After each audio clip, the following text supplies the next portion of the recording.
Welcome back to the Wellness on Purpose podcast.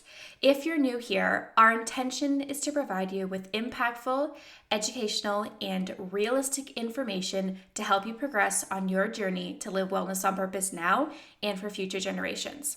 This podcast is brought to you by Joanne's Place Health Foods, which is located in Peterborough and Lindsay, Ontario. My name is Marissa Laughlin. I am a holistic nutritionist and your host for the podcast. For today's episode, we are welcoming back Brett Hawes, who is here to represent Botanica. We had Brett join us back in February to talk about the importance of getting adequate amounts of vegetables in your diet. If you're somebody who suffers with low energy, fatigue, IBS symptoms, or are not getting the adequate amount of recommended vegetables in your diet, I highly recommend going back to listen to that episode to learn about how a greens powder supplement can help support your overall well-being. I will leave the link for that episode in the comments, but for today, we have Brett here talking about his expertise in reducing inflammation naturally. Before we jump into all those details with Brett, I want to give you a quick background about why Botanica is such an amazing Canadian company.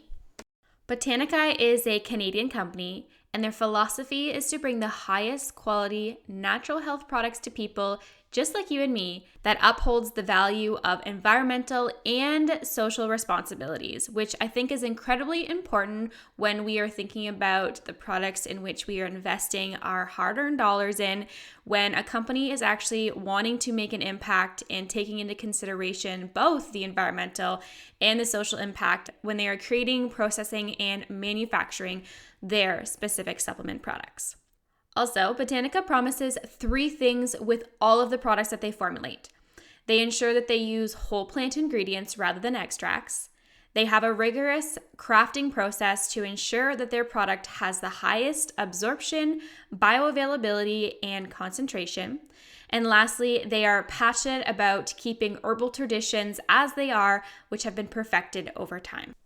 All right, listeners, let's stop the wait and welcome Brett back onto the podcast. Good morning, Brett. Welcome back to the Wellness on Purpose podcast. Thank you so much for joining us again today. How are you doing? I'm doing great. Thanks so much for having me back on.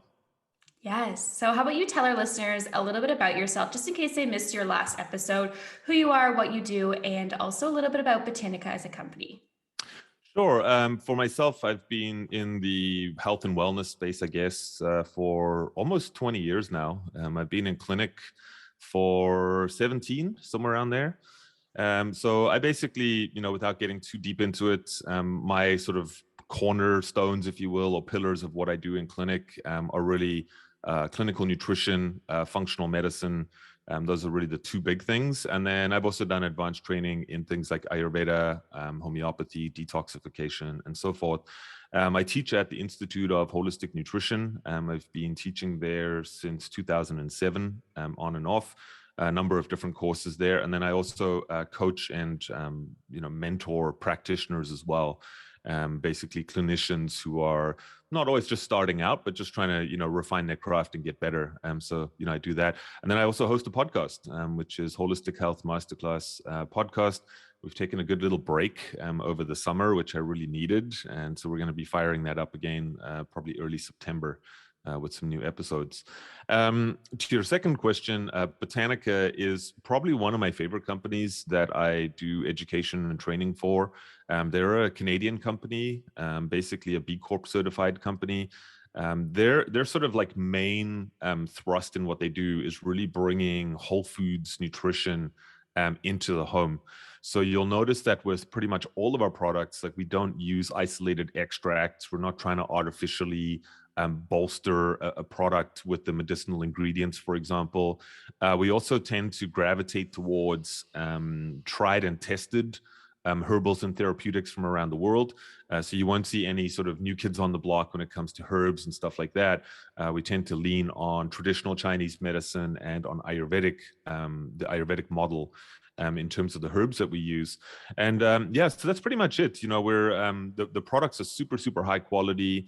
There's a huge environmental stewardship component, which is really the backbone of the company. And then we also have this sort of socioeconomic aspect to what we do as well, where we're working with with artisans, with farmers, direct trade, fair trade, that sort of stuff. So it's a very holistic company in that sense. So let's just start with the basics and talk about what even is inflammation, what happens in the body, and how is the body responding when it's in an inflamed state. Yeah. Well, I think, what people tend to forget, because inflammation is this big, bad, ugly word, it's such a scary thing. And people forget that inflammation is actually the first sign of healing. So it's actually a critical part to the healing process. And if you think about it, basically, I mean, the obvious one that we could use as an example is if I cut myself, right? Let's say I cut my hand or something like that.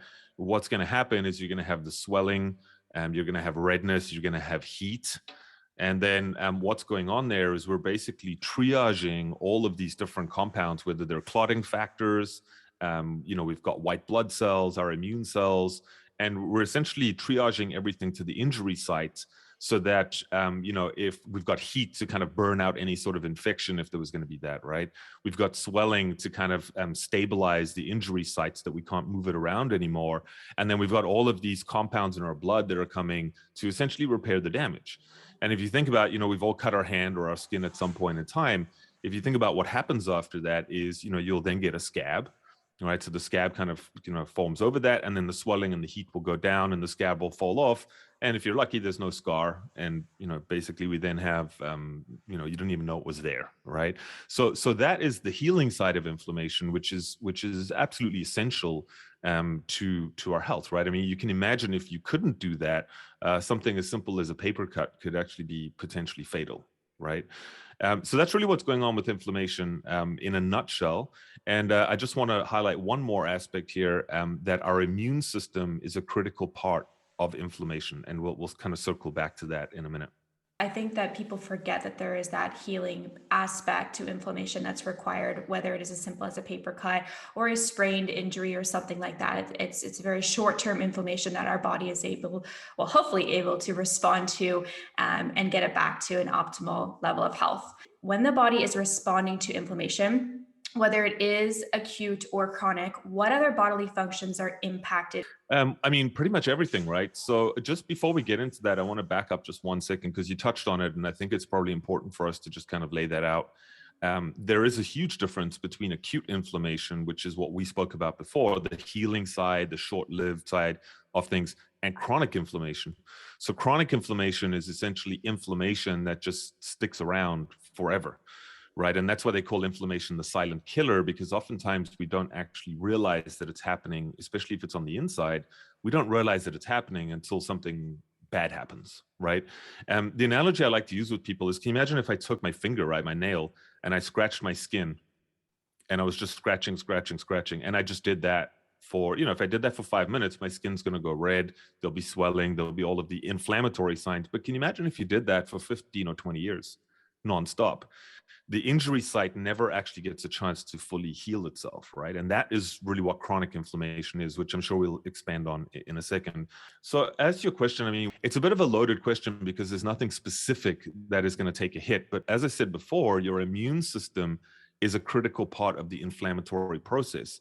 So if you have chronic inflammation going on, when people think of the immune system, we always think of defend, right? So we think of the immune system's there to defend against foreign invaders, bacteria, viruses, yeast, parasites, whatever, right? People always forget that the other part of your immune system is involved with repair. Okay, so we've got this defense and repair mechanism, and they kind of like teeter-totter off one another. So if you have chronic inflammation, what's actually happening is your immune system is more engaged in repairing, right? And then you have less room or less capacity for defending. So essentially what I'm saying is, chronic inflammation can really weaken your immune system, especially in today's age. Everyone's looking to strengthen their immune system, and getting inflammation under control and figuring out what the root of that inflammation is really the best way to go about it. Okay. If we wanted to expand on that though, it really depends on the site of the inflammation as well. So inflammation is going to crop up and manifest in different ways with different people, right? So an obvious one would be things like if I had osteoarthritis, that's probably going to impact my knees mostly, right? So that person is going to feel the knees, which is going to then impact their walking. It's going to impact their ability to exercise, etc. But if I had inflammation in my gut, for example, that might then, pave the way to something like Crohn's disease or ulcerative colitis, which are inflammatory bowel diseases. So you wouldn't see them, but that person's going to have a lot of digestive issues, potentially food allergies, et cetera, et cetera. And you could just keep going on and on with that, right? So it really is dependent on where that inflammation is manifesting most. Yeah, and I just want to backtrack there for a minute because I think what you said at the beginning too about how inflammation is that silent killer. What are Mhm. some signs and symptoms that our listeners can identify whether or not inflammation is occurring in their body? Right. So I think there's two parts to that, right? And the easier ones to identify are things that are happening on the outside, right? Externally. So that would be things like skin rashes, right? So psoriasis, eczema, rosacea, like these types of things are very obvious, right? You can see them. Itchy eyes, watering eyes, so these hay fever like symptoms, that's all inflammation. Allergies, right? So whether it be seasonal allergies, environmental allergies, that is all inflammation as well. Now, obviously, some of those things would cycle, right? So they would be short-lived, or they would be in response to something that's happening. Although, how many people do you know that are walking around with eczema or psoriasis, and it's persistent? It's been going on for decades in their life. The other things that would be more obvious as well would be things like joint pain, right? So we mentioned osteoarthritis, rheumatoid arthritis, muscle pains, these types of things. Again, those are quite obvious to people, because you can actually feel it. But once you start getting into the other side of things, any chronic, and this might be a little bit of a controversial statement, but chronic degenerative disease is all driven by inflammation, no matter what it is, right? So if you have heart disease, you know that you have inflammation, and in your case, inflammation is happening in the arteries or in the vascular system, right? Um, we know with cancer, for example, cancer is inflammation. There's other factors that plug into that for sure, but inflammation, remember, is a dysfunctional immune system, right? There's something that is driving that inflammation, and the immune system is now compromised as it's trying to sort of combat that, right, and deal with it. And again, the list goes on and on. We spoke about arthritis, metabolic syndrome is another one. The sort of side effects of diabetes, if you will, one of the major complications with diabetes, type 2 diabetes, is that we actually have these pro-inflammatory compounds that are being generated that cause a lot of oxidative stress and free radical damage.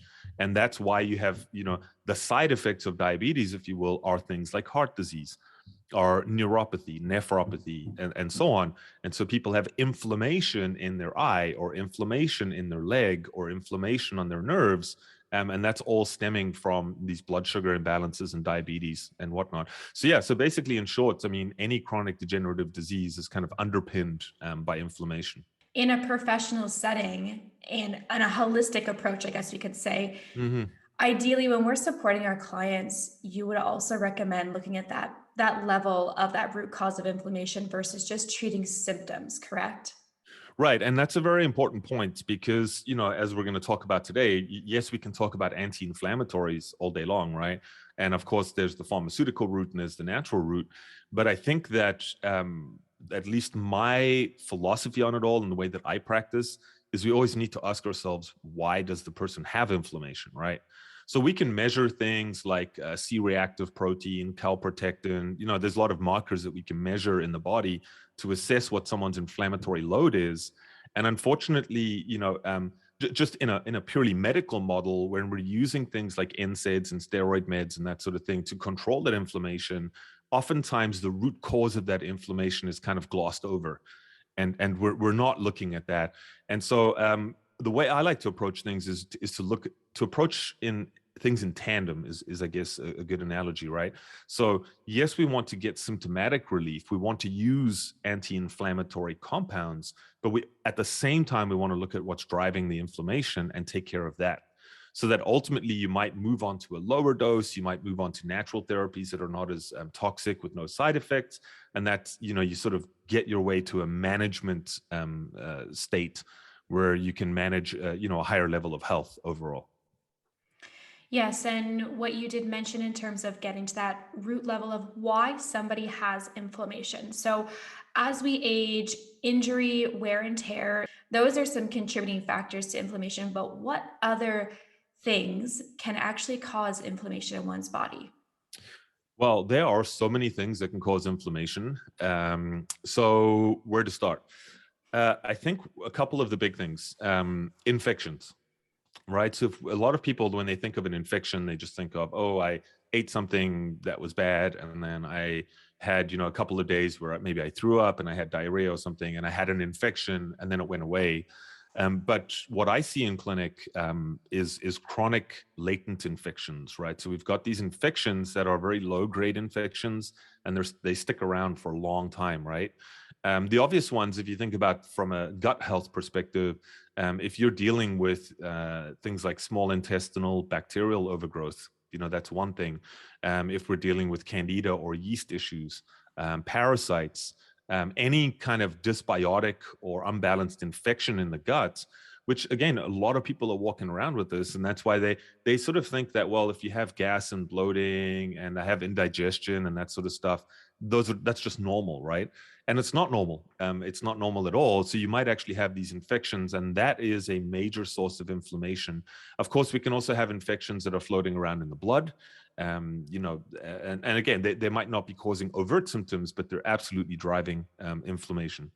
Another one, which is huge, is food reactions, right? So allergies, sensitivities, intolerances are a little bit different because the mechanism is different, but allergies and sensitivities 100% drive inflammation. Of course, if you have a pre-existing condition, so we spoke about a bunch of them, but your inflammatory bowel diseases, that is going to drive inflammation. But again, some of those things that we spoke about, the allergies, the infections, and whatnot, that's actually driving those illnesses, right? So by removing the allergies, by removing the infections, et cetera, what happens is the net effect is that our body is not promoting inflammatory compounds to try and combat the effects all the time, right? From a dietary perspective, I mean,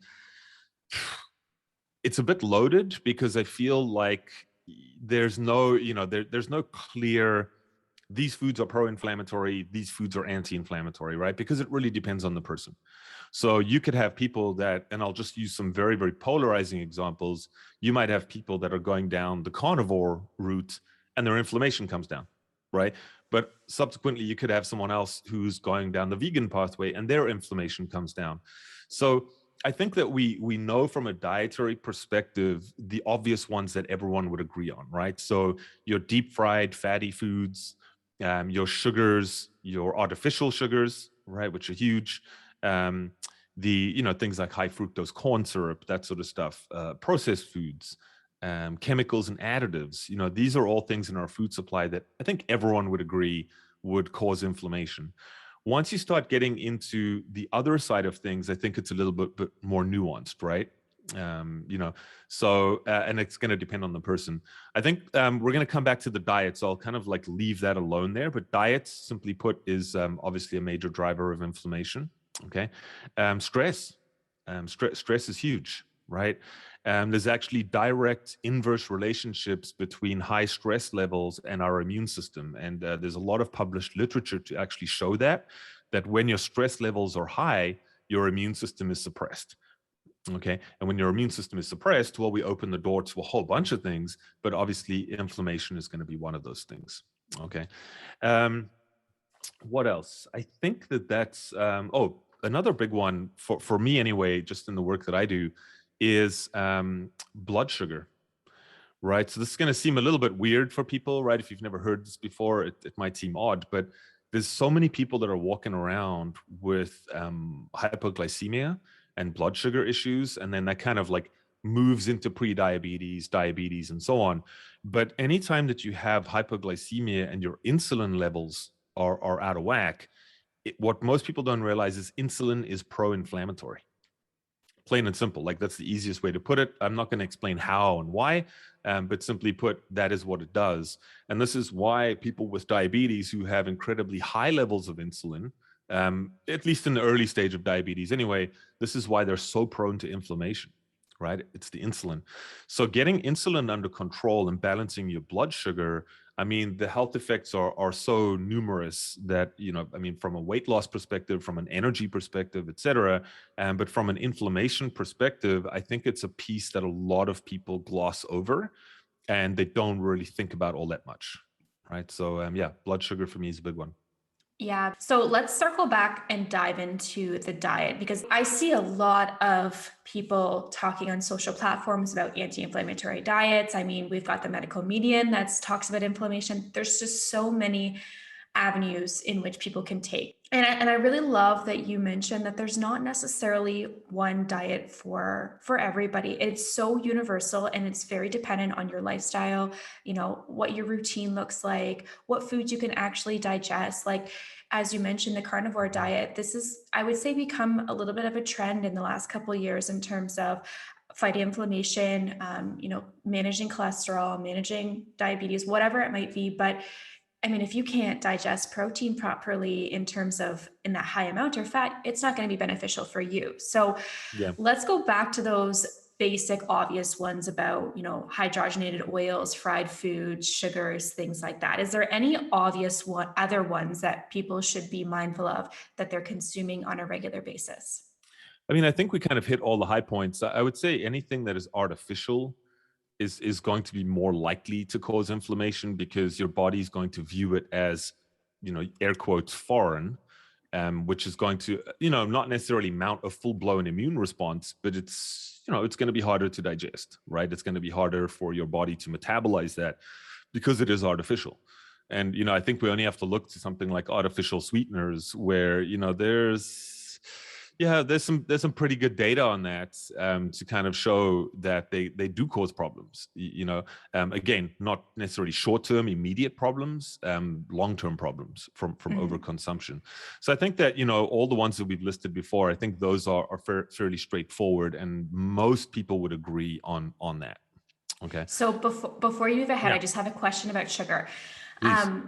So let's talk about artificial sweeteners, because I have been seeing a lot of health products being promoted as healthy, Yeah. more or less keto products Yeah. that contain a lot of artificial sweeteners. And I don't think people realize exactly what artificial sweeteners are or which ones there are. They just think, Sweet and Low and Splenda are artificial sweeteners. But there is a lot of processing around those 0-calorie, zero sugar sweeteners. And I don't think enough people are talking about that. So what's your opinion on those types of sweeteners? When we look at things like aspartame, for example, though, the breakdown products of aspartame are particularly problematic, right? So aspartame actually breaks down into formaldehyde as one, which again, if you go onto the government the guidelines, formaldehyde is carcinogenic, so plain and simple. Also, breaks down into glutamate, which has very similar effects to MSG. So aspartame, what it does is, even though so all of these, by the way, just so we're all clear, all of them are sold as 0 calories, right? That's the whole point. So 0 calories equals you don't gain weight. That's really what most people are selling them for. And then everyone goes, oh, 0 calories, no weight equals healthy, right? In their mind. But the aspartame, for example, when you start getting into MSG, which of course is an additive, there's some questions around what it does to your brain in terms of appetite regulation. There's in terms of satiety and serotonin. So what does it do there? And the knock-on effect of all of that is you're going to have problems with insulin, right, in the long run. And of course, we know problems with insulin equals diabetes. So you kind of have to wonder, if you're doing white sugar and you're going the short route to diabetes, or you're doing artificial sweeteners and taking the long road. And again, I don't think there's very clear data on the long road. Just some of these mechanisms of action have been studied, though, particularly in animal models. Yeah. So I think the breakdown products are probably the biggest ones for me. You look at things like sucralose, for example, a lot of links with cancer. Again, we would also have to consider the amount that people are eating, what else that they're doing in their life. So there's a lot of nuance there, and a few other variables that we would have to factor in as well. Yeah. So professionally, for our listeners, maybe they are having those sweet and low, Splenda, those types of artificial sweeteners in their coffee or in their baking. So what would you recommend, like the first action to swap that sugar out for something else? Like what would be your recommendation for them?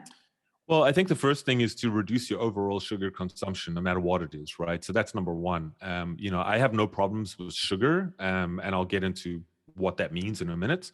I think that for a healthy diet, having your sugar consumption be no more than 3% of your overall caloric intake, I think is fine. Once you start getting into the natural sweeteners, that would be things like, and there's so many of them nowadays, right? I think for me, we live in Canada. Maple syrup is a huge one. Maple syrup actually has quite a low glycemic index, especially organic maple syrup. That is, as good as you're going to get, as far as I'm concerned. Honey is another one. Honey does have a much higher glycemic index than maple syrup, so the glycemic index is around 90. So again, if you have blood sugar issues, maybe honey is not the best thing to go for. Maybe maple syrup is going to be a little bit better. Now, of course, we have all of these newer sugars. Agave is another one.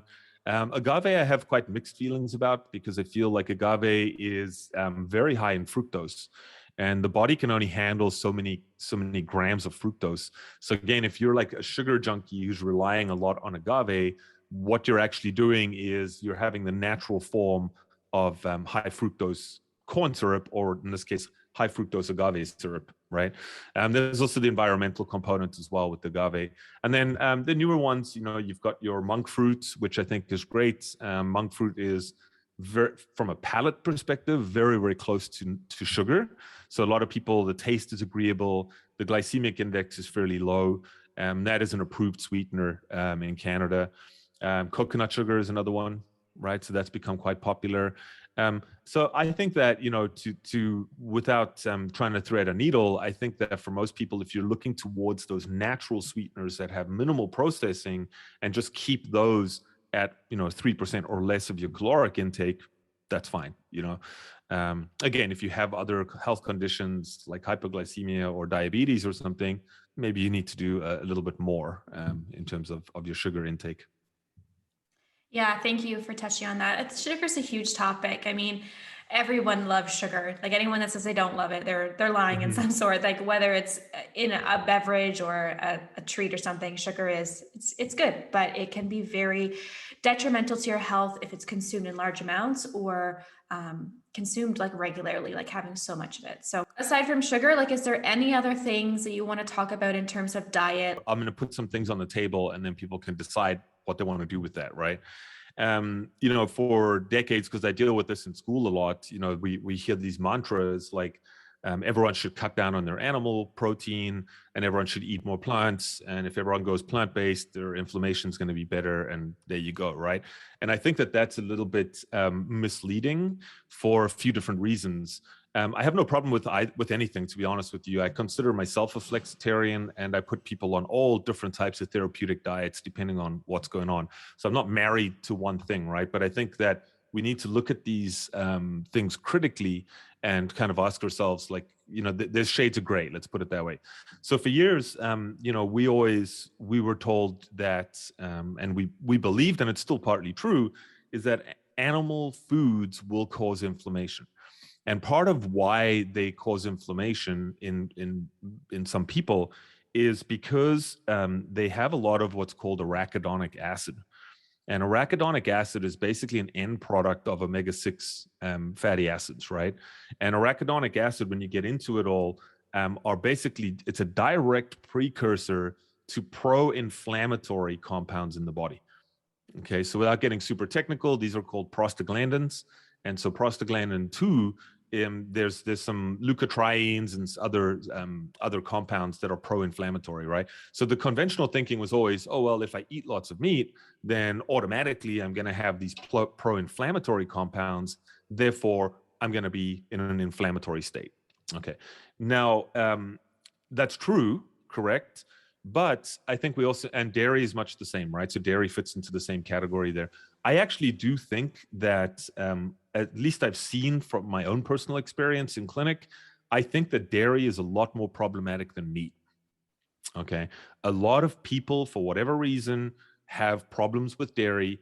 And I've never seen a food where if you eliminate it for 2 or 3 weeks and then reintroduce it, the person that is sensitive to it will have crazy inflammation. They will just break out. They will have these skin rashes. They will feel very, very different. I haven't observed the same things with meat. Okay. So people cutting out red meat and then reintroducing it. And oh my gosh, I had the same. I haven't seen that. Okay. Unless people have very specific issues around that. So I think that we need to look at that and then balance it with other things, right? So fish, on the other hand, is a very easily digestible protein. And what fish has is fish has omega-3 oils, right? So we know EPA, DHA, et cetera. Those are direct precursors to prostaglandin 3, which is a very powerful anti-inflammatory, right? So there's that. So I think that balancing things out, and this is why when people look at a Mediterranean diet as just like a blanket starting point as an anti-inflammatory diet, I can get into that, right? I think it makes sense.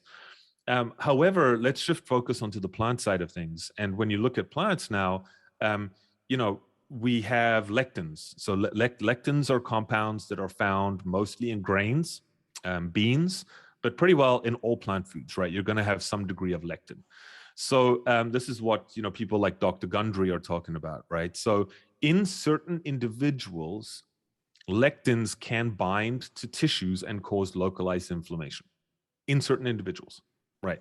So this is why people that are going on a paleo diet are noticing differences in their inflammation, in their their heart health, etc., is all improving. The lipid markers, the cholesterol is improving, etc., from cutting out grains and beans.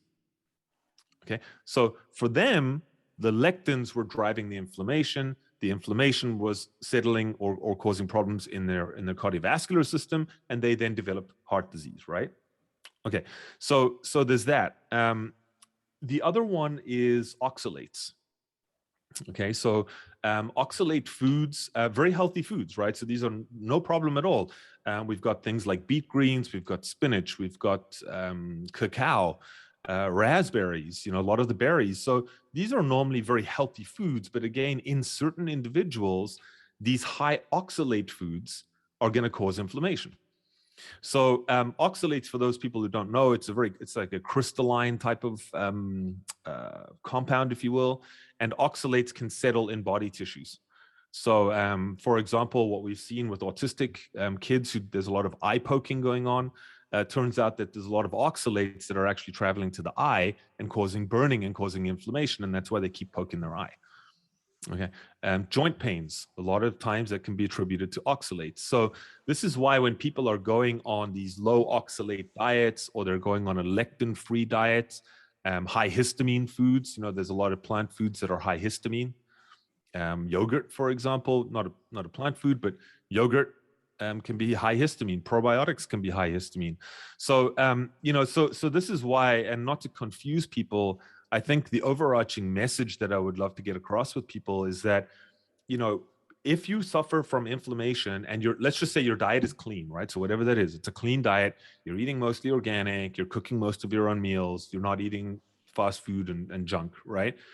If that is you and you are still suffering from inflammation, it might be that the type of clean diet that you're eating is just not correct for you.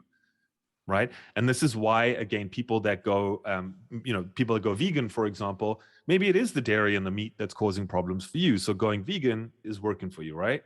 On the other end of the spectrum, the person who's going paleo, keto, carnivore down that road, maybe it's the plant-based foods that are causing inflammation for you, the lectins, the oxalates, et cetera, et cetera.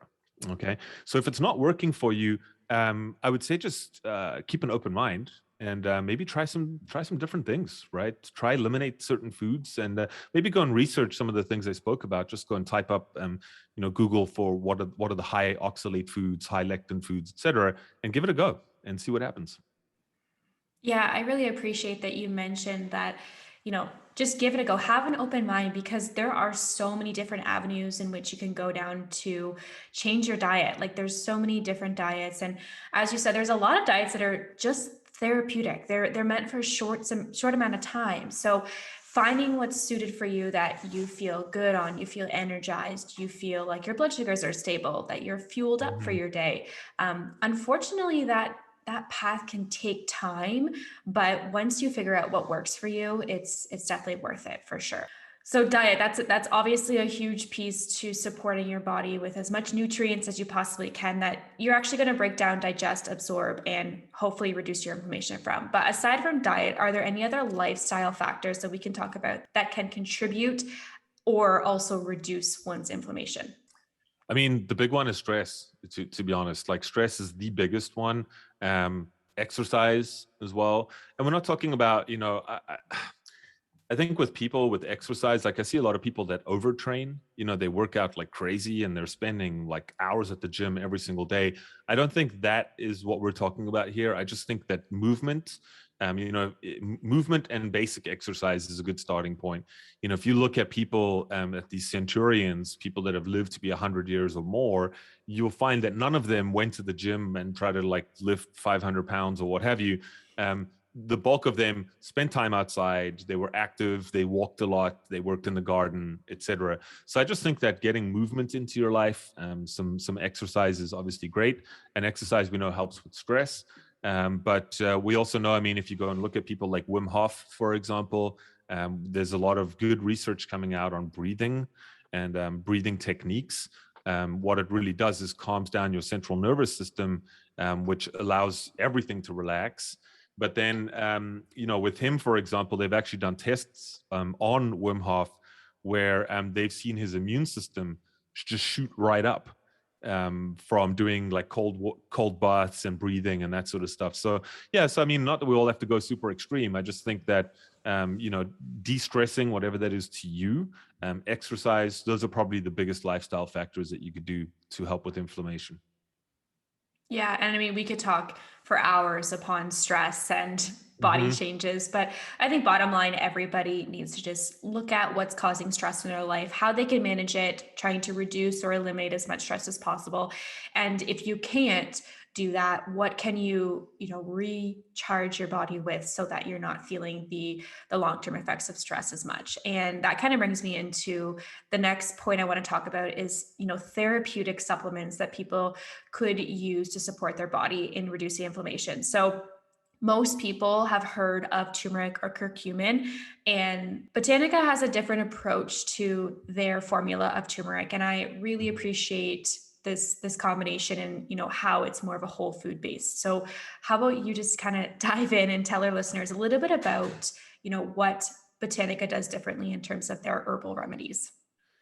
Yeah, so as I said in the intro, we don't use isolates, right? So you'll find that just for people who maybe not familiar with turmeric and curcumin, turmeric is the whole spice, right? So it's a yellow spice. It originates from Asia, from India mostly, and it's actually used as a dye in India. So it's a very, very strong pigment, right? To the point where it will stain your hands if you get it on you.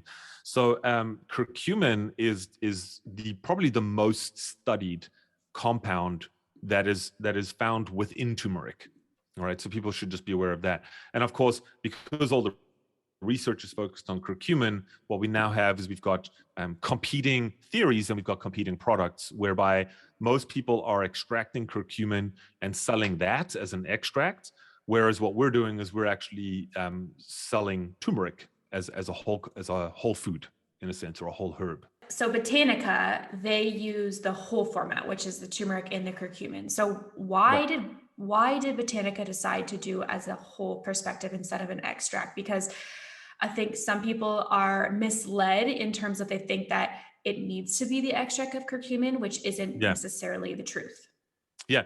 Well, so there's a couple of things to touch on there. The first one is, once you extract curcumin from turmeric, the bioavailability and the absorption goes way down, way down. And this is why you've got companies that are doing things like liposomal technology. They're using nanoparticle curcumin, micronized curcumin. They're doing these things because we know that the oral absorption is so poor that, you have to wonder, if I'm eating capsules, how much of that is actually getting into my blood, and then what sort of health benefit am I actually getting? And this is where you'll find people that are sort of naysayers against curcumin. They will argue that, oh, all of these things have been done in animal models where, you can saturate the blood, but does that extrapolate over into human health, right? And I think that if you ask people, myself included, I've tried different types of curcumin and haven't really noticed anything, right, to be honest. So it's because the amount that you need to get any type of blood saturation and any type of therapeutic benefit, you need to be taking a lot more than the manufacturers are actually recommending. Okay, so that's probably the biggest one, right? So extracting curcumin, the oral, the absorption and the bioavailability goes way down. So once you start tacking on black pepper, right, black pepper extracts, now what starts to happen is the absorption goes up, and some of the literature suggests oral absorption increases by 2,000%, which is significant. Okay, so that's one discussion that's out there in the curcumin turmeric space, right? The other one, though, I think is probably equally important, if not more, is just because we've studied curcumin and we keep studying curcumin, what other compounds are in turmeric, right, as a whole food? Because once you start getting into whole foods versus isolates, generally speaking, I mean, just think about vitamins and minerals as an example, right? Anytime you extract vitamin C, let's say you extract vitamin C from corn, okay, or you artificially make it, well, there's no food in the world that just contains ascorbic acid, not one, right? And if you look at an orange, there's 400 compounds at least in that orange. So what happens is we've got these other compounds in food that help to metabolize the other compounds, if that makes sense. They work synergistically with one another. And this is why when you look, they've done autopsies on 80-year-olds in India, their brain is stained with turmeric, not curcumin, right? So how is it that they ate turmeric? Of course, they ate a lot of turmeric, right? Because it's part of the culture. They might be eating turmeric every single day. They might be eating a lot more than you and I might eat. But how is it that crossed the blood-brain barrier and stain their brain, right? Whereas we're trying to extract curcumin here and now using nanotechnology and all sorts of stuff to try and increase the absorption. Here we've got the whole food and the absorption is great, right? Now, and again, some people might shoot me down for that because there's a lot of other variables that tie into that. However, we also need to look at these other compounds and wonder to ourselves and ask ourselves, do these other compounds have therapeutic benefits, right? So turmerones, volatile oils, etc. There's all sorts of other compounds, and it turns out that they've actually done studies on curcumin-free turmeric. Okay, so they take the curcumin out, and then I'm going to give you everything that's left over, and let's see what happens. Turns out that they have anti-cancer properties, anti-diabetic properties, anti-inflammatory properties. I believe one compound, the name escapes me, is actually used as a cancer therapy in China. So looking at it from that perspective, whole foods makes a lot more sense because we're getting the whole food, we're getting that synergistic effect. And if you look traditionally at how people would use turmeric, they always consume it with other spices. So what we did was, depending on which product we're talking about, so everything is turmeric. But if you look at our liquid capsules, for example, the liquid capsules have gone through broad spectrum extraction. They've gone through a double extraction. They're very, very broad spectrum. They have all of those compounds that we spoke about.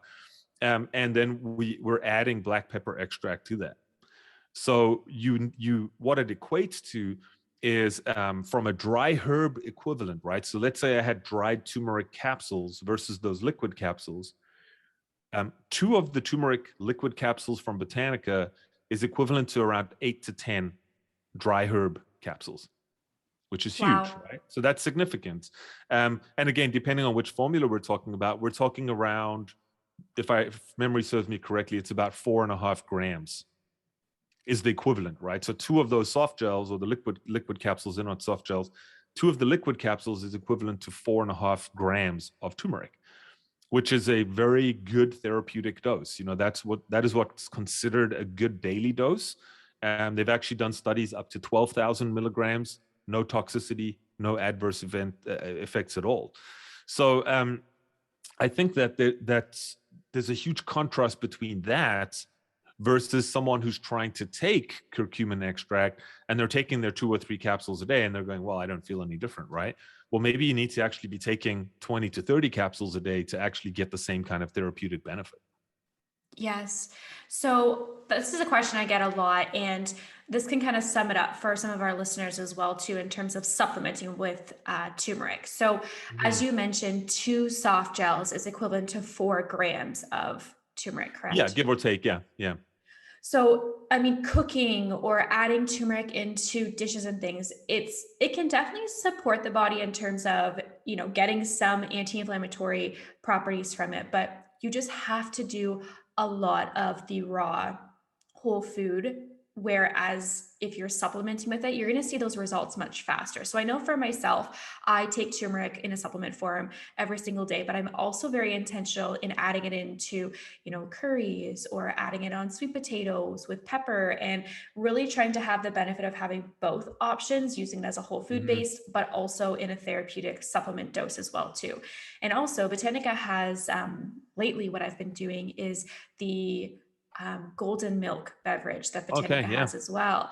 I feel like I'm starting to get into that kind of fall warm beverage in the evening, and I really like the benefit of that as well. So the therapeutic dose in that product, do you know that off the top of your head? I don't off the top of my head, but I can tell you that in all of our superfood beverages, we actually do have therapeutic dosages. If memory serves me correctly, for the original formula, which is not the chocolate golden milk, I believe it's 2,000 milligrams of turmeric. So 2 grams basically of turmeric. Yeah. And then the chocolate one is 1 gram, right? Now, the intention behind the superfood beverages are really to augment your diet, right? They're not there as a hard, high dose therapeutic. Whereas once you start getting into the liquid capsules, that is more of their intention. They're higher dosages, they're more potent. So of course, if you're doing those together, and then yeah, I think you're. And of course, there's so many other things. There's so many other herbs and spices that are anti-inflammatory as well. That if you're eating that way, naturally you're going to tend towards more of an anti-inflammatory state in your body. Yes. So for the Botanica turmeric soft gels, can we talk a little bit about supplementation for acute versus chronic inflammation and how somebody could take that supplement? If you have an acute bout of inflammation, whatever the cause is, going higher doses for short terms for shorter period is a good way to go. Okay. um, Especially if you already are prone to inflammation and maybe the healing process for you is a little slower. Getting that inflammation under control can really help with pain relief and that sort of stuff. Okay. If, on the other hand, we're dealing with chronic inflammation, we always want to go and identify what's causing that inflammation, right? So as we've said, there's a whole bunch of dietary issues, there's infections, there's all these things that could be driving that. So yes, you could use the supplementation ongoing, right? Not in a crazy high dose, in a more moderate dose. So again, that would be your, 4.5 grams a day, or 2 capsules a day, or what have you. You could do that, pretty much indefinitely. There's no toxicity risk at all. But I think once you really need to change your diet and your lifestyle and figure out what's driving that as well, right? So that's also equally important. So if someone is suffering from something like osteoarthritis or rheumatoid arthritis, where, especially with rheumatoid arthritis, that's an autoimmune issue. The road to healing there is a very long one. It's a very complex one.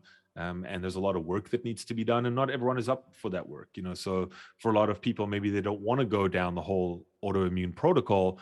Maybe they are just looking to, manage their health.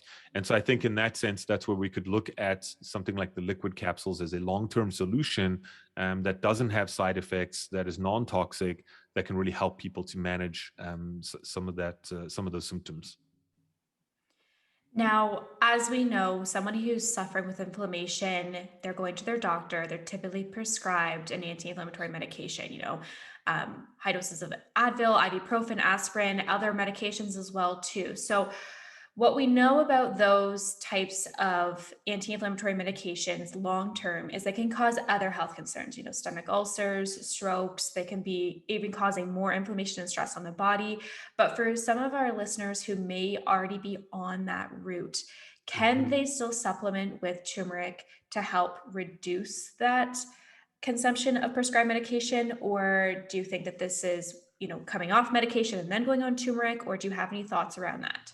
I mean, the medication discussion is always a tricky one because it really depends on a lot of things. So I would say, as someone who works a lot with digestive disorders in clinic, I would be very cautious about someone with Crohn's or ulcerative colitis who's on prednisone and just say, oh, I'll just stop the prednisone and just start eating turmeric because it doesn't really work. So you need to be a little bit. They're going to have flare ups. They're going to have all that sort of stuff. So what there is there's it really depends, right? So if you're the person that's on the lower end of the spectrum, where maybe you're just taking a baby aspirin a day to help, keep your blood thin and prevent heart attacks, of course, we can sort of dismiss that because there's a lot of research that's now kind of flipping that on its head. I think those types of people, absolutely, you could 100% stop that. You could do turmeric, and you're probably going to have a much better time without any of the side effects. If someone is on higher doses of anti-inflammatories, ones that are maybe stronger, and they've got something that's a little bit more, not even chronic, but something that's a little bit more urgent. Again, the example I used was Crohn's or ulcerative colitis. I would be a lot more cautious. And what I would suggest to people is slowly introduce turmeric, right, into your life, and then see how things are going, and then try and this is, I'm saying this like off the record because legally it's a bit of a tricky conversation, but this would be for you to experiment at home. What you could try and do is you could try and lower the dosage of your medication, and then as you're lowering the dosage of the medication, increase the dosage of the turmeric, and kind of see, you might find you can swing it a full 180 where you can get off the meds, or you might find that you could just get onto the lowest dose of medication and actually use something that's safe, non-toxic, etc., like turmeric to kind of manage things a little bit better. Yeah, that's important. And as you said, talking to your healthcare practitioner, your pharmacist is definitely recommended. But also back to what we said at the beginning, like finding that thing or those things that are causing you inflammation, like if it's diet related, if it's lifestyle related, like we can only supplement and be prescribed medication for, managing those symptoms and reducing the inflammation naturally or with medication. But figuring out what is actually causing it for you is really that baseline to help to, reduce your consumption of medication or supplements as well. Yeah, yeah. I mean, pretty much. I mean, that's what it's about, right? And I've always said, supplements are great. I think my philosophy on supplementation is really whole food supplementation as much as possible, and that's where Botanica really shines. In a sense, where we've spoken about the liquid capsules and we spoke about the golden milk, but we also have protein powder. We've got our Perfect Protein Elevated, which is an anti-inflammatory formulation that has a therapeutic level of turmeric, of ginger, moringa. These are all anti-inflammatory, right? So there's that. And then the other thing that we have, which a lot of people don't know about, is we've got these medicinal kombuchas, right? So they're actually fermented. Turmeric and ginger is one. They are so powerful in terms of gut health.